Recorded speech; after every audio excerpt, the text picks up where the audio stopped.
Welcome back everyone. Today we are doing a video on the Gen V Season 2 trailer. I'm going to give you a little breakdown of that trailer and my thoughts during it. I'm going to talk to you about what happened in the trailer, where each character is from what the trailer shows, and sort of what is going on and what might potentially happen in The Boys Season 5 along with Gen V Season 2. Just see what they're about to alley-oop, because Gen V Season 2 is going to be coming out before The Boys final season, so it's very interesting going to be seeing what is going to lead into that, just like how Gen V Season 1 led into The Boys Season 4. Firstly, I want to say, obviously, rest in peace to Chance Perdomo, who passed in 2024, which is obviously very sad, but throughout the trailer, you notice plenty of little scenes where it is interwoven into the story that they obviously have said that they are not going to recast him, and they are going to be placing his character in a storyline where he then passes away in order to not recast him and sort of give a bit of respect to the actor by altering the storyline, which I think is going to be very interesting. And obviously it's going to be very sad seeing Gen V Season 2 without him in it. I really enjoyed him in Gen V Season 1, so it's quite saddening to obviously not have him there. Firstly, I want to talk about the core Guardians of Godolkin. I think in the trailer they are very much presented as,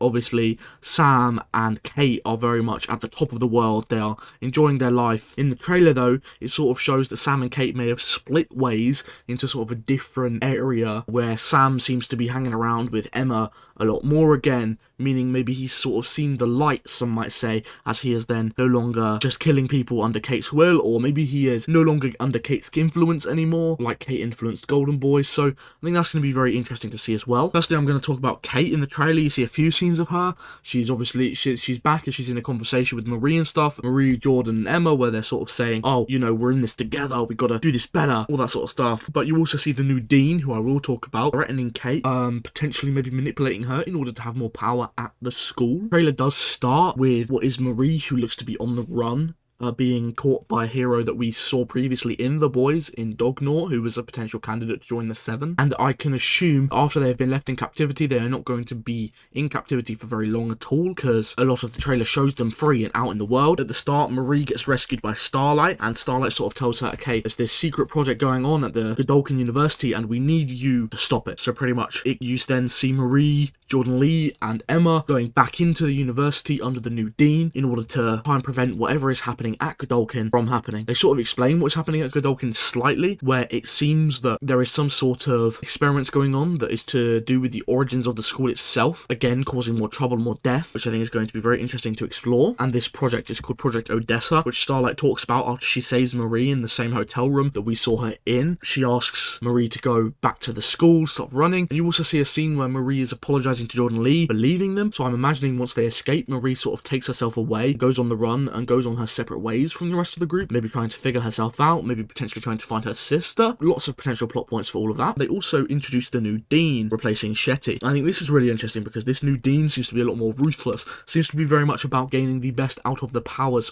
for the suit, a very much for the suit's person. You see them talking about how Marie might be one of the most powerful suits they've ever seen, even more powerful than Homelander, and it's like the Dean is trying to get this power out of Marie. There might be a potential that, I don't know whether he is necessarily going to be good and bad. He seems to be getting involved with this deadly research program, but also he seems to be trying to get Marie's potential to its fullest, because obviously in order to get back into the school they have to be accepted. And the thing is, in the previous season they were left as terrorists. They were presented as these people that destroyed the peace at this Godolkin University, so it's going to be interesting to see how they introduce them back into this campus society that is their university. You see what is a few sad scenes of Chance as well, which is obviously very to see that Andre isn't going to be in this. There is a scene where Jordan Lee is sort of very much panicking and having a nosebleed, so potentially seeing Andre die. But there's plenty of scenes where Andre's dad is very much like, this is for my son. So it seems like Andre's dad is now helping Marie and co in order to get back at Godolkin University for what they've done to his son, and Vought as well in general. Look like he's maybe not caring about the brain matter being destroyed in his head when he's using his powers, because quite clearly in the trailer you see him use them, with him being also accompanied by Kate at some points. So maybe Kate is also now working with the good side after potentially seeing how Homelander's new regime and his hitman in the government with martial law being up now, just seeing how that is now very prominent and actually a bad thing in society, rather than her helping the bad people at Vought, and they are now no longer the good people. And maybe she has finally realized that due to these significant regimes and putting humans in camps is what